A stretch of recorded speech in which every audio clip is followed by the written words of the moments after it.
Dans tous les appareils électriques chauffants, on trouve un conducteur ohmique, appelé communément résistance. Ce conducteur ohmique, ici pour un thermoplongeur, ici pour un four électrique, est l'élément qui transforme l'énergie électrique en énergie thermique. Au laboratoire, les conducteurs ohmiques sont des composants se présentant souvent sous cette forme. Nous voyons les deux bornes métalliques, le revêtement isolant, l'intérieur du composant qui est ici du carbone sous forme de graphite. Quant aux anneaux colorés, ils permettent de connaître la valeur de la résistance du conducteur ohmique, ici 2 mégaohms. Enfin, nous voyons ici le symbole électrique d'un conducteur ohmique. Un conducteur ohmique est par définition un conducteur qui obéit à la loi d'Ohm. La loi d'Ohm permet de faire le lien entre la tension aux bornes du conducteur ohmique et l'intensité du courant qui le traverse. L'énoncé de la loi d'Ohm est le suivant.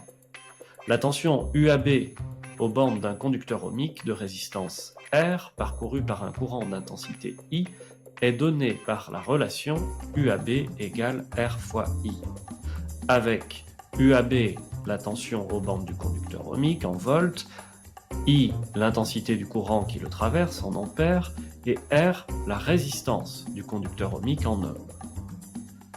Attention, cette loi ne peut être appliquée que pour un conducteur ohmique. Voyons la signification de cette loi.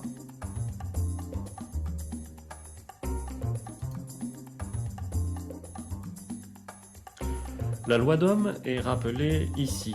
La tension est notée exceptionnellement V. Un conducteur ohmique est soumis à une tension de 3 volts.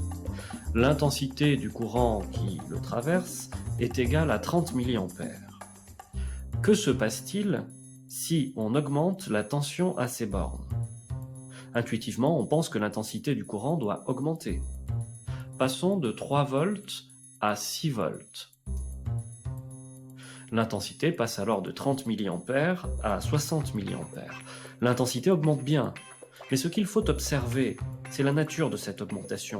En passant de 3 volts à 6 volts, l'intensité est passée de 30 à 60 mA.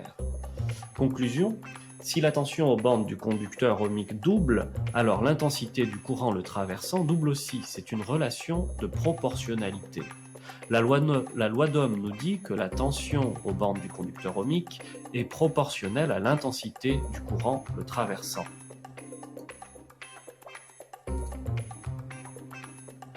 Petit point mathématique. Graphiquement, une relation de proportionnalité entre Y et X se traduit par une droite qui passe par l'origine du repère.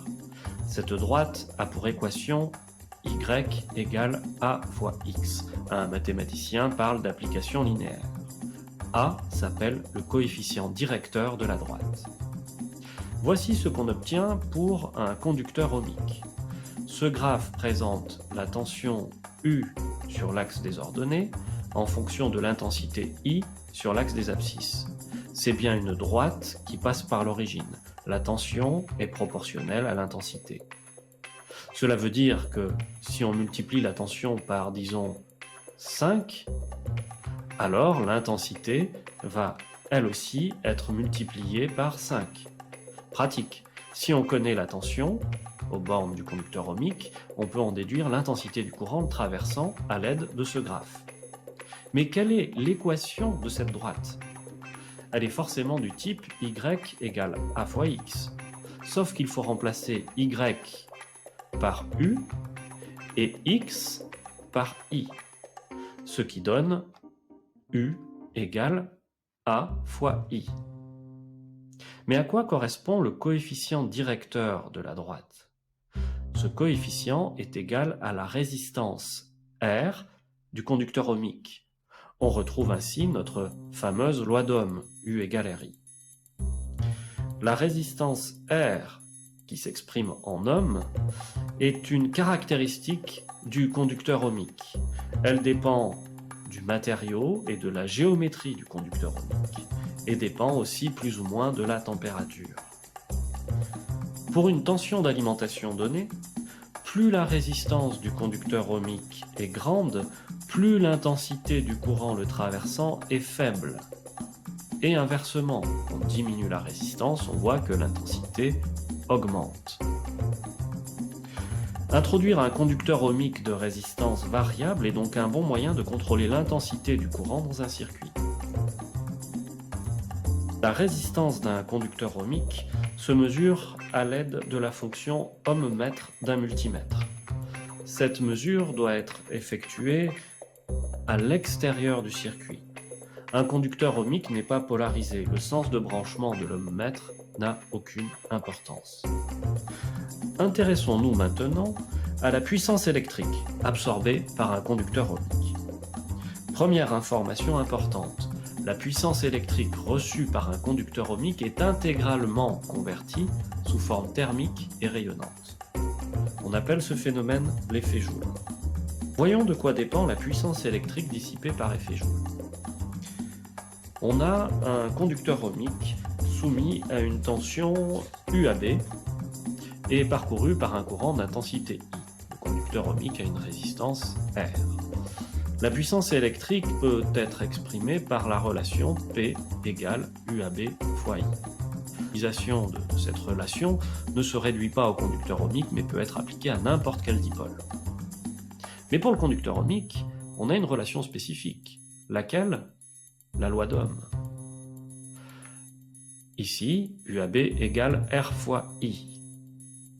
Cette relation, par contre, n'est valable que pour un conducteur ohmique.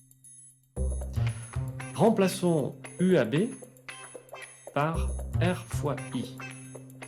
Il vient alors la puissance électrique dissipée par effet Joule qui est égale à R fois I, soit R fois I au carré. Cette nouvelle relation permet de calculer la puissance dissipée par effet Joule par un conducteur ohmique. Dans cette formule, on voit notamment le poids important de l'intensité, dont la valeur est élevée au carré. Cela signifie que si l'intensité du courant traversant le conducteur ohmique double, alors la puissance dissipée par effet Joule n'est pas multipliée par 2, mais par 4. Cette relation est rappelée ici. Sauriez-vous démontrer qu'elle est aussi égale à UAB carré divisé par R? Pour terminer, ne confondons pas puissance et énergie.